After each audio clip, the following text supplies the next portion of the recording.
Hello, everyone, and welcome to another episode of Kensington Cross Stitch. I am Deborah, and it is so good to be with you as always.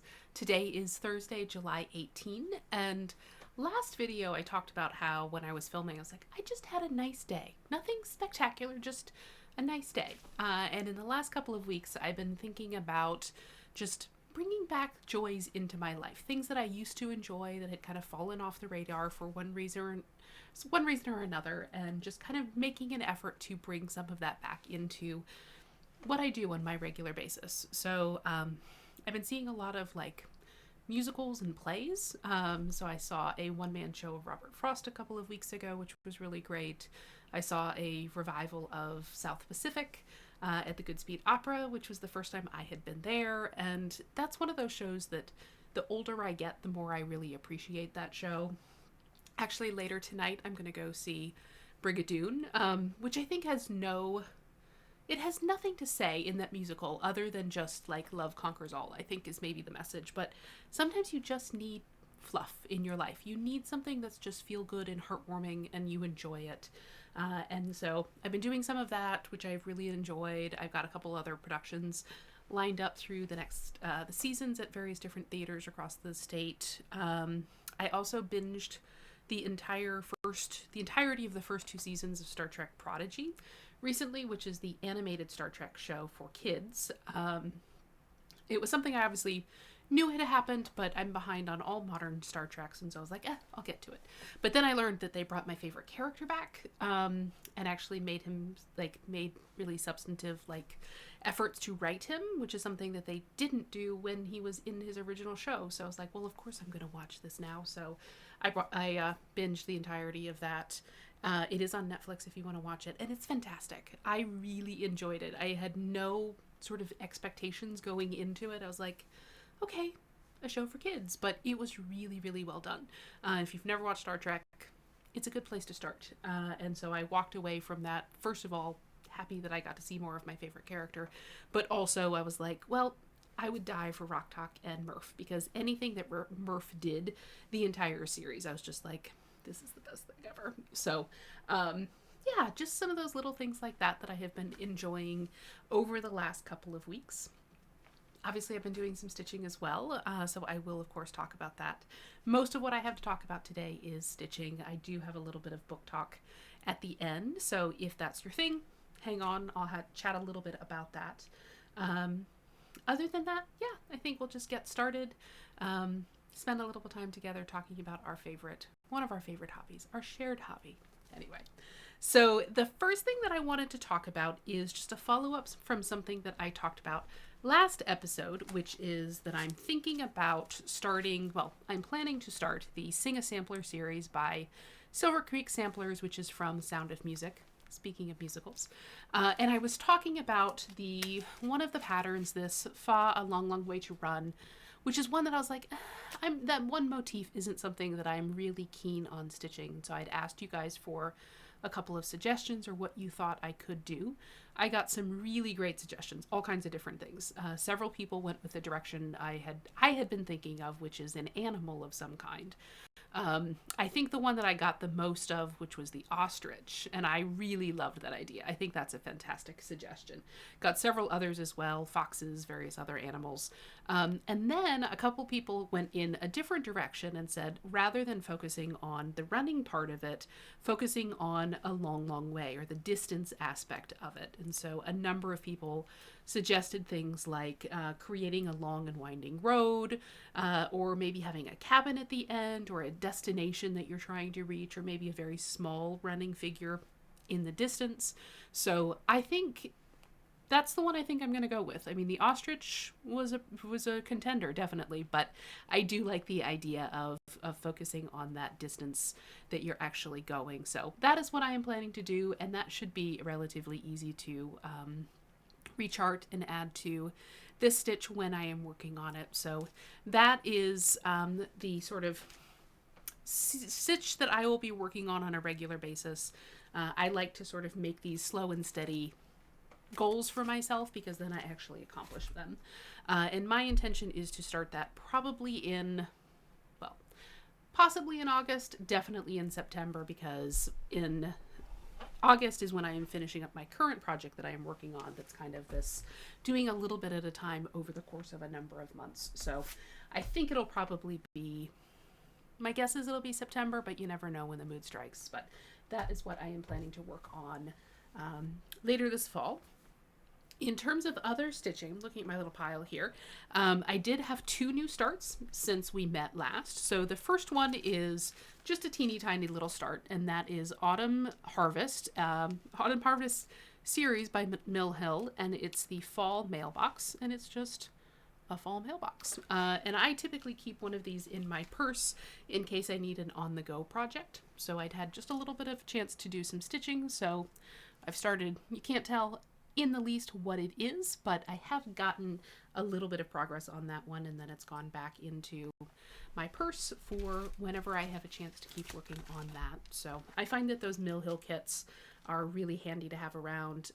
I just make my own little kind of project cards for the threads, have a little bag that I keep in the purse, and go from there. So that was fall mailbox.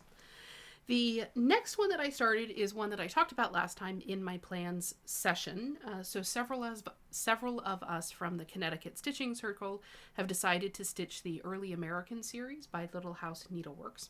And we are planning to do that over the course of 2 years, so that by the end of that time, we will have finished it by July 4, 2026, which is the 250th anniversary of the signing of the Declaration of Independence. It's a 9-part series, and if you want to, you can add a border, you can do some other things. But we figured that was plenty of time to give ourselves to work on the project. It can be a pretty sedate pace that we'll be going on, and it'll be fun to work on it together. And I did hear from at least one other viewer who is interested in joining us for the SAL. So if you would like to, we've hashtagged it up, or Rachel from Connecticut Stitching Circle hashtagged it up. So you can use 250th Independence SAL, 250th Independence SAL. I will put this down below, of course. And you are welcome to join us. And it doesn't have to be this particular series. If you want to just stitch a patriotic piece focused on the 1776 idea, you're welcome to do so and join us for that SAL. And obviously we still have essentially 2 years left on this SAL, so even if you're coming to this late, you have plenty of time to join us. So just to give everybody a quick idea of what that is, as I mentioned, it's 9 pieces, 8 of which are it's a building of some kind, a figure, and then a person's name, and then maybe a few other images. But most of these are kind of a building associated with the person who played a role in the founding of the country. It wasn't necessarily something that happened specifically in 1776, although of course John Hancock was. Fun fact, John Hancock and then Secretary Thompson, who was the secretary for the Second Continental Congress, were actually the only 2 men who signed the Declaration on July 4. Everybody else signed it later, and not even on the same day. So anyway, there you go. Fun fact. So anyway, there are a number of these different pieces. I'm thinking about substituting part of that one in, but you will have 9 of those when you are done. And then, so what I have done is I went through and I made myself a little schedule, and this is how I am going to stitch each of these pieces over the next 2 years so that I can get them done on schedule. Obviously I could be very loosey-goosey about this, and I can just be like, I'll stitch on it when I feel like it, and I'll get there. And what I would discover is that suddenly, 21 months from now, I would be like, oh heck, I have a deadline coming up, and then I would have to scramble. So this is something that will just keep me very sedately on pace. The first 3 months, as you can see, are super easy. I'm just doing the boxes for 3 of the 9 each month. And then I'm going to give myself 2 months each to work on the interior of the 9 boxes. And then I had talked last time about I'm planning to make my own border to go around it. Vonna Pfeiffer, who is the Twisted Stitcher, did put out a free border that she created when she stitched the series a couple of years ago. I linked that in last video. I will link it again this time, assuming I remember. But I'm planning to kind of make my own border. And what I'm going to do is over the next 2 years, I'm also going to be reading and educating myself about figures who were significant in the founding of the country, who are not necessarily the ones that we learn about in school, like the ones who are depicted in the images in the series for now. And that way I can personalize it. I can think about specific people who maybe I connect with or whose story I think is particularly important to recognize in this way. And then I'm also going to be creating kind of a wording at the top that says semi-quincentennial, the dates for July 4, 1776, 2026. And then on the other 3 sides, I'll be adding those names. And I'm going to be doing all of that last because it will give me time to actually, think about people and read about them and figure out how they're all going to fit together in the graphics. I did start working on the semi-quincentennial language, but I kind of took a script that was the handwriting from the Declaration, and then I'm trying to turn that into stitching, but I want to clear it up a little bit. So I figure I've got plenty of time for that. I can do some research, etc. So all of which is to say, hey, look, here's my actual stitching that I did on this. It's very impressive, I know.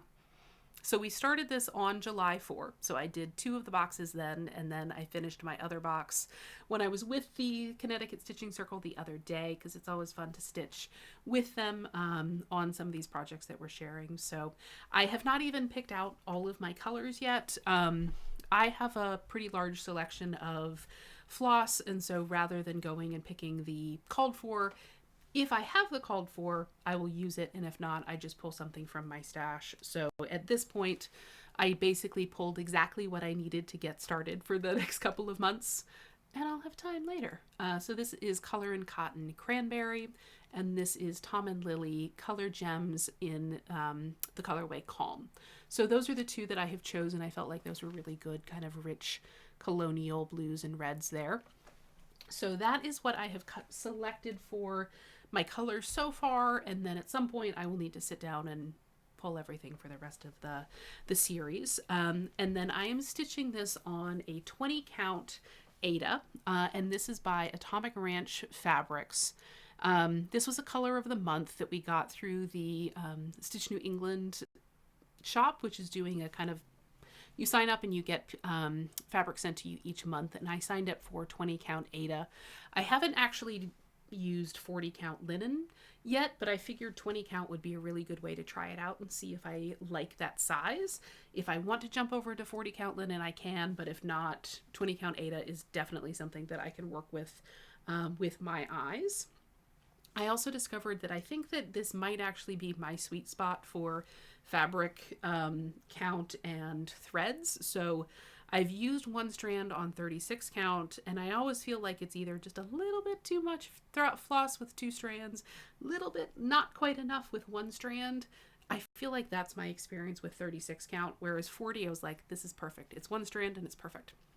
So it is a very kind of pale mint green, which I thought actually will go really well with the patterns and the colors that are called for. Part of the reason I also went with this is I knew I wanted to do the 20 count Aida. I knew that I needed to start it, and I wanted to actually just use things from my stash if possible. And so I went with this, and if I had gone with a higher count, I probably would have needed a bigger piece of fabric because I have not actually sketched out the border yet. I'm not 100% sure how much space I'm going to need on all sides. I do expect the language on the top to be a couple of inches itself, and then an inch or so on each side. So with a 40 count, I was able to know for sure that I could use a fat quarter and not have to go with a bigger piece of fabric. But I've been really happy with this fabric so far. I like the 20 count. I like 1 strand on it. It's very soft, something that I like to use, and I think that those colors really pop on it. So I think it's going to be something I'm really happy with. And you'll notice my extremely patriotic Captain America needleminder. I thought it was fitting. It was the only sort of patriotic related needleminder I currently have, but I was like, I could totally use Cap for that. That makes sense. Obviously, I need to come up with a patriotic bag at some point, but I was like, again, I've got 2 years. I got a little time. So again, if you would like to join us, you are welcome to do so. We are using that 250th Independence Sal hashtag. We would love to have you join us to get to watch your projects, help each other stay on pace, all of those things. And I look forward to seeing what you stitch over the next couple of years to commemorate that event. All right. The next WIP that I worked on was one that I started about this time last year. And this is an older chart called Reflections on the 4th. And yes, this picture is really awful and you can barely see it. It's on a very dark fabric, but what it is essentially is you can maybe see it. Nope. There we go. It's exploding fireworks over a treescape and then overlooking a lake with some kind of reflections in the water there. I really love this piece. It's an older one. I started it. I definitely wanted to work on it. I would love to have it up in the summertime. It calls for Balger thread, which is essentially a precursor to Krynic, which I really didn't want to work on. And so what I'm using is the DMC Etoile. So it's got a little less sparkle, but definitely still some sparkle in it. I did pull something. I was like, I don't know, just in case I want it. And then everything else I'm using is the called for DMC. And I started it basically for July 4 last year. And then I had good intentions and I didn't touch it for a year. And so I pulled it out again on July 4 and I did a whole one length of floss. Last year I had done one of the fireworks and then started outlining the treetops. And this is an older pattern, as I mentioned. And so there is a lot of blended threads. There's a lot of quarter and half stitches, things like that. And then just because of the way that the pattern is written it's one of those patterns I am having to mark off everything that I stitch so that I can even keep my place because it's just an extremely busy pattern. And I was like, I really need to get this out and work on it. This is one of those patterns I want to have it done. I hate stitching on it. I hate it. In part, I think that that's because of the linen. This is a 32 count mystery navy blue. I genuinely don't know anything about it other than it's a 32 count. I really hate stitching on this. It's difficult to see, but I'm not enjoying it. I can't switch to an Ada because of all of those partial stitches. I don't know what I'm going to do because I really, like I said, I want to have it done. I want it to be on a dark fabric. I think that it's a piece where it really does, it should be on a navy blue fabric. But I am hating this stitch and I'm not working on it. So if you have any suggestions, please let me know because I'm at a loss to figure out what I want to do because knowing me, this is just never going to be the thing that I pick up. But I would really like to have it done. So maybe somebody else has a better idea than I do. But that was Reflections on the 4th. All right. The other WIP that I worked on this time is my current kind of monthly project that I am working on. And this is the A Year of ABCs Sal. We have several of us who are working on this 4-part series from Little House Needleworks. And this is actually the last one that we are working on. As you can see, I do this every time. The summer one is up on my wall. We've done the other two as well in season. So we are working on autumn at the moment. And we should be essentially halfway done at this point. July will be the middle section and then August will be the very last section. So this is where I am at this point. I think the last time I showed it, I was maybe up in D. Maybe I had the whole house done. But I've at least started on it, and then I was with Eileen from the Stitching Circle, who was also working on this, so I always like to work on it when I see her sometimes, and so I was able to get those leaves done, which I do not enjoy stitching leaves. They're beautiful, but I don't enjoy stitching them, but looking at it here, I'm like, it's a really lovely piece. So that one I still have to get through just a couple of more letters for this section that I'm working on right now. And then in August, I will wrap up that project and we'll be done with the whole year. So that is, I can't believe it's been a year on that one. That's pretty amazing. Apparently I just said with nothing else to add to that. Yes, that's just what happens sometimes. Okay. So that's all the stitching that I've done in the last couple of weeks.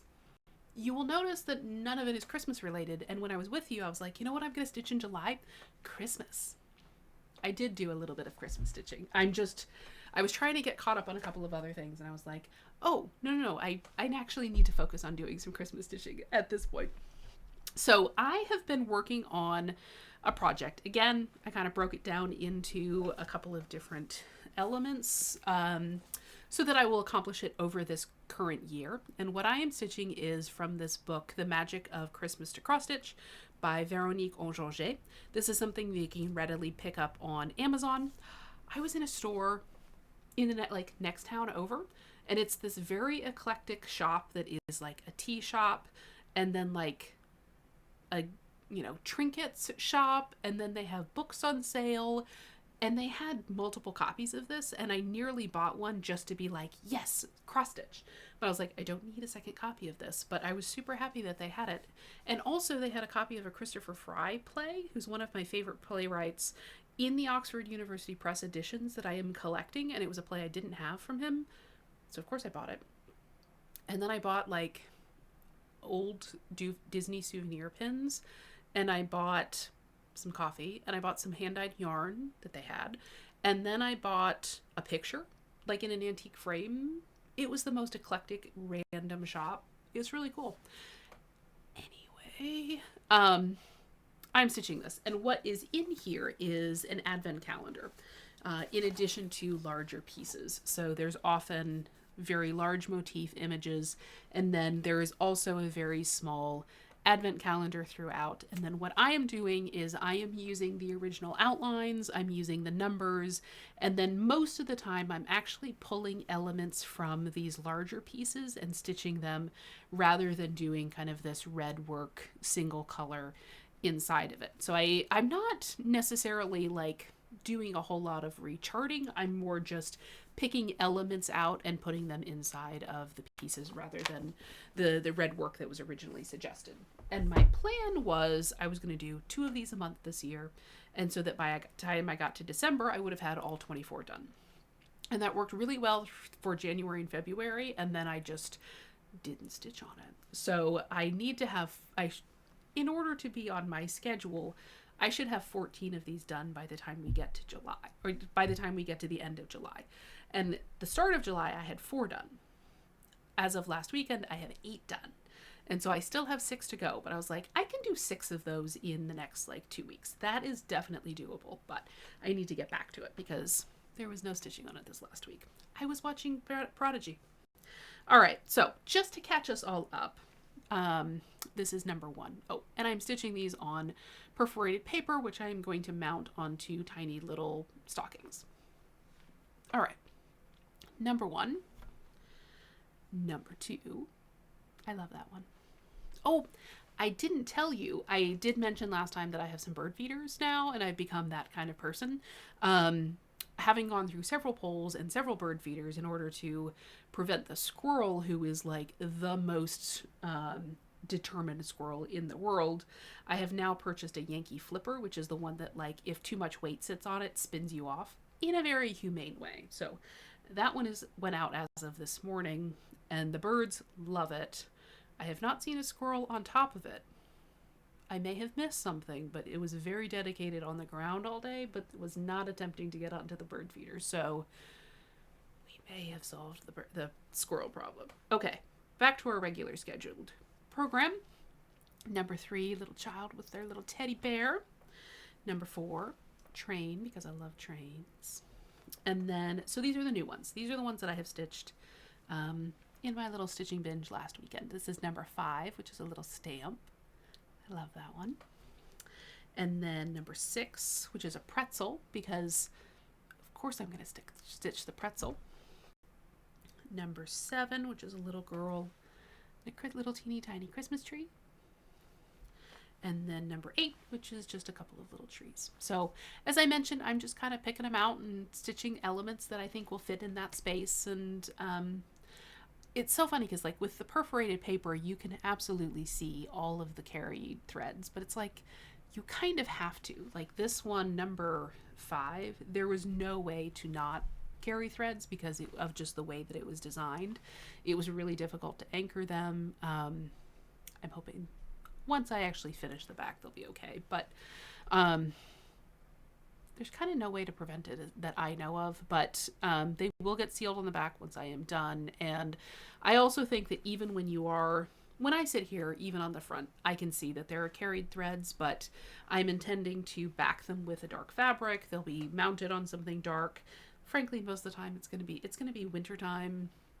The lights will be low, twinkly Christmas lights. I don't think that when you actually get to it, it's going to bother anybody or you're going to see it. But it's kind of the nature of perforated paper. The project wasn't intended to be stitched on it, so there we go. But I think that they're really cute. And at this point, I was very proud of myself for having done 4 of them, like back to back. And so I have 6 left. I can do that. Like 6, they're not big pieces. 6 by the end of July is definitely something that is doable. So that is my plan for what I'm going to be stitching over the next couple of weeks. And then once I'm done in August, I definitely have some sort of summary related pieces that I want to get back to. But for now, we are all Christmas all the time here. All right. Let me see here, resituate myself. Okay. So the next couple of things related to stitching content is I am going to do a giveaway. So I mentioned in my last video that I had recently hit 2,500 subscribers, which was not something I had been expecting to hit. And so I had not prepared anything to commemorate or celebrate or even say thank you to everybody. So I did want to do something in recognition of that. And again, thank you to everybody who is a subscriber. I have really appreciated the opportunity to get to know each of you through the comments, through getting to meet you at live events, just having people who are colleagues and friends and all of that in this hobby that we enjoy. So I wanted to say thank you for that. It was really wonderful to cross that milestone with you. And thank you for coming back from video to video or even just occasionally dropping by. I really do appreciate it. So, all right.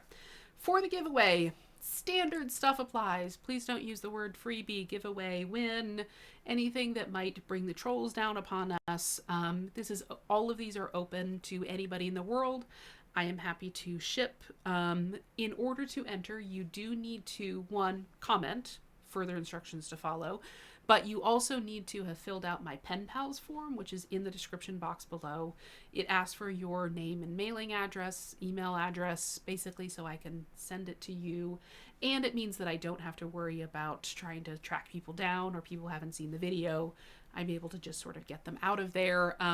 The only person who has access to that information is me, and I do not share it. So if that's acceptable with you, please feel free to do that. If you have entered in the past, I do have your information. If you can't remember, totally okay to do it again. So please don't use the words that will cause problems. Please make sure you filled out the pen pals form. And then in order to enter, just use a numeric number. So I will just, in your comment, you can just say the number 1, the number 2. You are perfectly free to enter for all of them. I'm going to have 4. You will only win 1, but you are welcome to enter for all of them or some of them. Entirely up to you. Okay, so there is a little bit of a theme to what we've got going on. All of these are house related in some ways. So I'm going to be giving these away in a couple of lots. The first one is this lot, which is one is a Heart and Hand piece and one is a Little House Needleworks. This Heart and Hand is this little guy that says it's good to be home.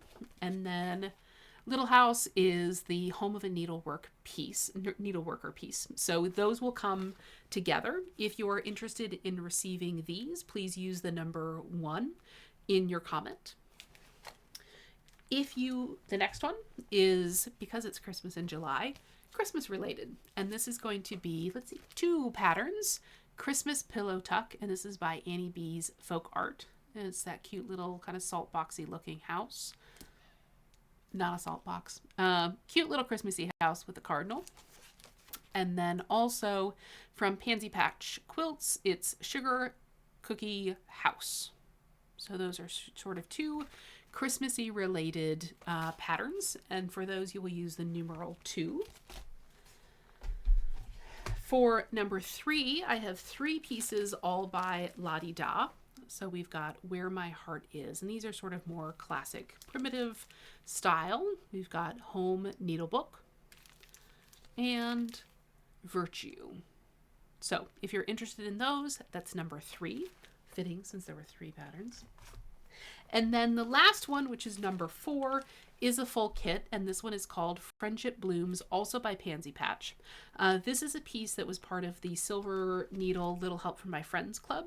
So this piece, I don't think has been released yet, but I assume it will be at some point in the near future. But it does come with fabric, which I think is a 32 count, and it comes with all of the floss that you need, plus the pattern. So that is number 4. So if you are interested, like I said, just use the number for the entries that you would like to submit for, and I will do the random picker before the next video. When will the next video be? Definitely 2 weeks, possibly 3, but so long as no other video has been posted to this account, no other regular Flosstube, it's still open for entries. So good luck. I hope that you enjoy and you are the lucky winner. All right, the next thing, I actually skipped ahead slightly. I had a little crafting session, which is to say I have been collecting pins for quite some time to turn into needle minders. When I travel, it's always nice to have something to like remember the thing that you've been at or the place that you visited. And I don't really need shot glasses. I don't need spoons. I don't need t-shirts. And so what I had started buying was little pins, in part because they're cute and they're small, but also because you can turn them into needle minders.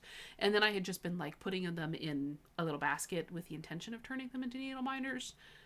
And some time passed. So within the last couple of weeks, I basically just had a needle minder making fest and did that. So I also purchased this thing from IKEA. I had been looking for a magnetic board to put them all on, and I bought this in large part because I was there and it was like $14, and I figure I can always like spray paint it or do something to it, but I think it's frankly too big for what I need. I really don't have anywhere in the house that I would hang this, but I have it, and for now it's minding my needles. It's keeping them. So I made a whole bunch of needle minders. Some of them I picked up when I was at Disneyland recently. Some of them I picked up at Joann. Couple of them I got, let's see, this one I got as a gift or a giveaway winner, won a giveaway recently. Stitch Main Retreat, which I was just at. These little plasticky guys are actually bling for your Crocs. All kinds of things. So anyway, I think that they're just a fun way to commemorate places that you've been, things that you enjoy, all of that kind of stuff. And then what I do is somewhere in here. Oh yes, this is the one. This is the Zoomies pin. It's a little cat flying through the air and it says Zoomies. My cat had the Zoomies the other day, but basically you just get, I should know the name of this device, metal device, and I pull the backing off, and then I use a metal rasp and I kind of wear it down, and then I just use EC6000 glue to put a couple of magnets on, and then there you go. So I made myself a bunch of more needle minders, and they're so fun. I bought this one. I don't remember where I got this. So this is Jurassic Park one. I just thought that was fun. So yay, that's exciting. It was nice to finally have it done as opposed to having them sit in an envelope or in a basket for a while. Okay, there, we've done that. The other very quick thing I have to show you is the world's tiniest bit of haul. I bought a couple more needle minders because that's exactly what I needed.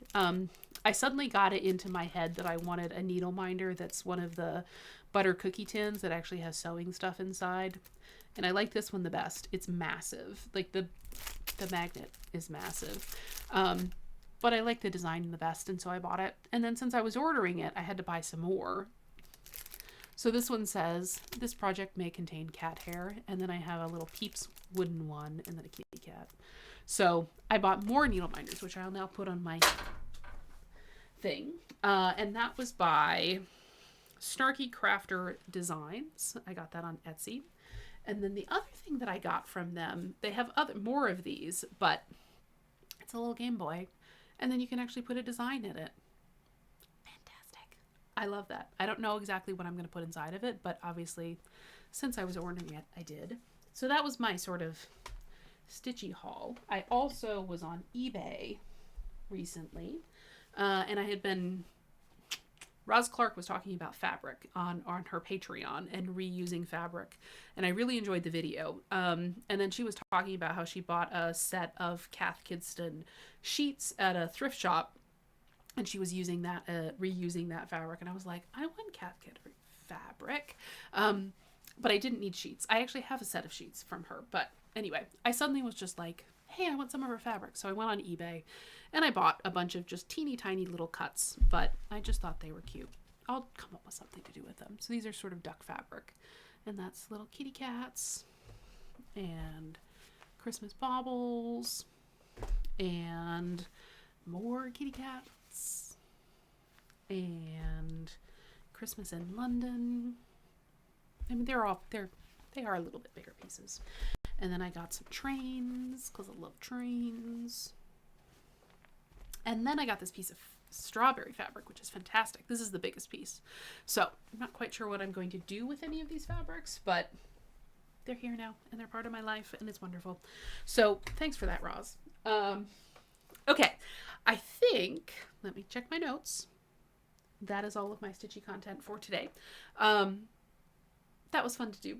The other thing that I was going to talk about is switching gears and doing some book talk. So if the stitching was why you were here, fantastic to see you. I will see you next time. And I don't actually have any books to talk about today, but I want to talk about something book related, which is book challenges and ways to motivate yourself to be reading. I think I've talked in the past about how I used to be a very prolific reader and I've kind of gotten out of the habit of it, and I'm trying to get back into the habit of more regular reading and more mentally stimulating and taxing reading, not just like, hey, I'm going to read another murder mystery, which I do enjoy murder mysteries, but I want to be reading some more things that are actually educational, informative, engaging in a maybe a different way. So I have many ideas for books. I have many books to read, but it's a question of just actually getting through and starting to read some of them. And so I am obviously very motivated by deadlines and working with other people. So with SALs and things like that, and making sure that I'm breaking things down into manageable pieces so that I can achieve a mini goal, that is very motivating to me. And so I think that reading challenges are a way that I am trying to do the same in my reading life as well. And at first I kept looking for the one perfect reading challenge. Like it had a whole bunch of prompts, every one of which I wanted to read, or most of which I wanted to read, and would satisfy me in a way that meant I could actually somehow manage to fit all of the books that I want to read into this one specific challenge. And when I started kind of working through some of those, I also looked at a lot of reading challenges and I was like, not enough about that one that I particularly want to be reading or focusing on, or it's going to take me too far afield. Like it would take me to read new books, but it wouldn't be the opportunity to read books that I already had and I want to get read from what I have in my collection already. So I finally decided that I'm going to work on multiple challenges at the same time, and some of them there will be crossover. There will be challenges in which I read one book and you know what, I was able to cross it off of 2 lists. That's okay. But it also gives me a little bit more breadth in terms of kind of being able to check things off to fit specific different categories. So I have a couple of reading challenges going on myself, but I'm also realizing that without a specific deadline, without talking about it to anybody, it's very easy to just be like, I'll finish it sometime. But in the meantime, I'm going to read this new murder mystery. So, part of it is I just wanted to talk about it to give myself some motivation and a little bit of a check from anybody here who's like, hey, have you been reading books on your challenges? All of that. So I just figured I would show you a couple of the challenges that I have been picking out and using, and then go from there. I will come back to this. So the first one that I started with is actually the first one I started with, let me do this in a different direction, is from my local public library. And what they have done is they've created an all-year reading challenge, and it is, I think, 52 books, possibly, on all kinds of different topics. And they specifically kind of created it for our library. And then what I did is I printed out and I made notes for books from my collection or books that I've thought about reading. Some of them are new. Some of them I just had nothing that worked. And I made notes of books that would fit that category. And so it's things like a fictional book based on the life of a real woman, an author's debut or first book by or about a person of Asian, East Asian, or West Asian descent, featuring an ocean, originally written in a language other than in English, set in Connecticut, etc., with a bird on the cover, like all kinds of different prompts that could be very flexible in terms of what you were looking for. So that was the first one I started with, and I sat down and I listed all of the books that kind of were in my to be read pile already, in a way that I tried to fit them in. And that was when I kind of realized, one, I had to add books I hadn't planned on in order to fit some of these categories. And then there were a lot of books that I still really did want to read that didn't fit these categories. And so I started adding a couple of extra challenges. So with this one, if you read, for every 5 books that you read, you take it in and you get a little pin. I haven't gone in and started trading in yet, but that's the reward in this case, is a little pin, which I could turn into, hey, you guessed it, a needleminder. So that was the library challenge. And so then the next one I bought was the Ultimate Reading Challenge. And this one is a company, I think they're fairly new, but they had a Christmas Advent calendar that was essentially this same format. And I opened that at Christmas last year. And so I really enjoyed it. And so I definitely signed up for buying the reading challenge. And then there is a set of different prompts, which you can see I've kind of made notes of the books that I want to read there, some of which I'm already, oh no, I don't have anything listed there. But they're going to be things like visit your local bookstore and ask for a recommendation, ask a family member to talk about a book that made a lasting impression on them and read it, gift a copy of your favorite book to somebody else, things like that. And so I've done a few of them. I have made notes of what I would like to do for the rest of these. And so as you finish them, there is some sort of bookish prize inside. So you definitely get just a teeny tiny little treat. I've gotten like magnets, note paper, like Post-it notes, things like that. So just tiny little things, but it's nice to have that tiny little prize for something that you have accomplished.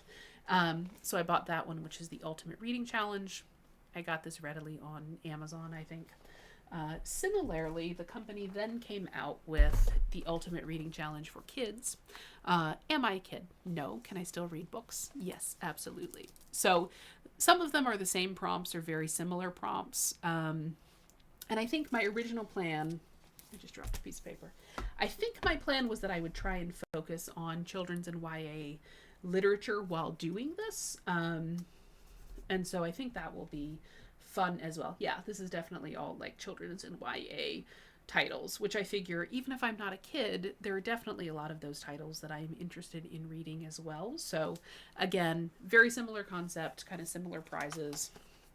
And that one is the Ultimate Reading Challenge for kids. They also have just released one for romance novels. So it's all of the, enemies to lovers, best friends, whatever. I haven't bought that one yet, in part because I was like, okay, I need to save something up for later. But I do know that there is that one. And my guess is they're just going to keep selling these. They've got good reviews. The stuff is decent quality. It's cute. So that I am enjoying.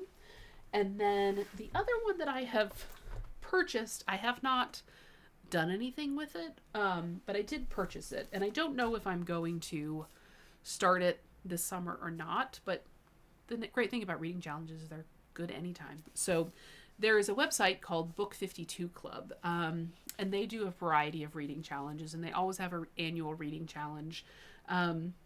And they also are doing a summer reading challenge. And this is entirely free. The website is free. The challenge is up for free. You do not have to purchase this book. It was just something that they have started doing. But I purchased it because I figure it's just, I like things that are tangible. It helps me out.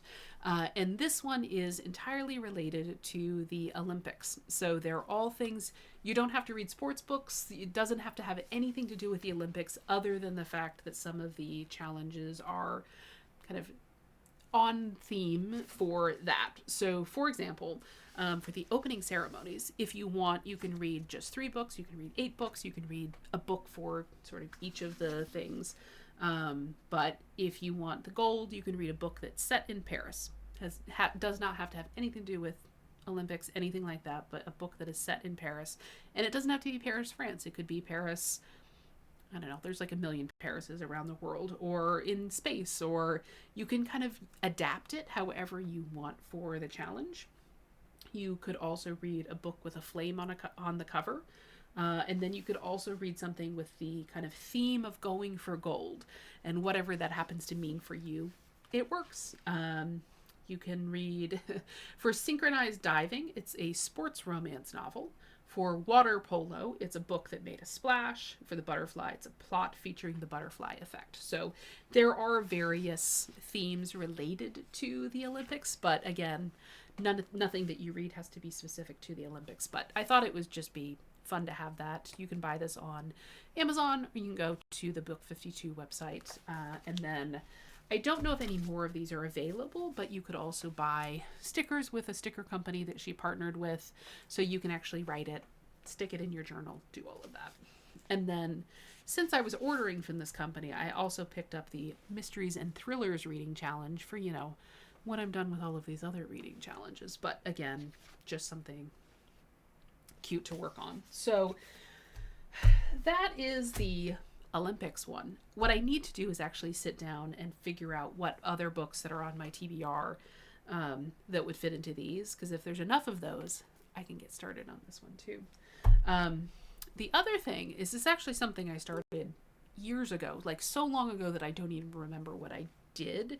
But inside this tin, I made myself a whole bunch of prompts so that you can pull out a thing, and it was to help me start working through my TBR pile at the time. And then, I don't know, I've moved multiple times, things have happened. I literally don't even remember what is on these prompts. It has been so long. But let's see, I just made a whole bunch of the things that I thought I would be interested in. So this one is an ebook that you've owned for more than a year. So that's one for like, hey, maybe you should stop procrastinating on books that are just sitting on your shelf, and you should do an ebook.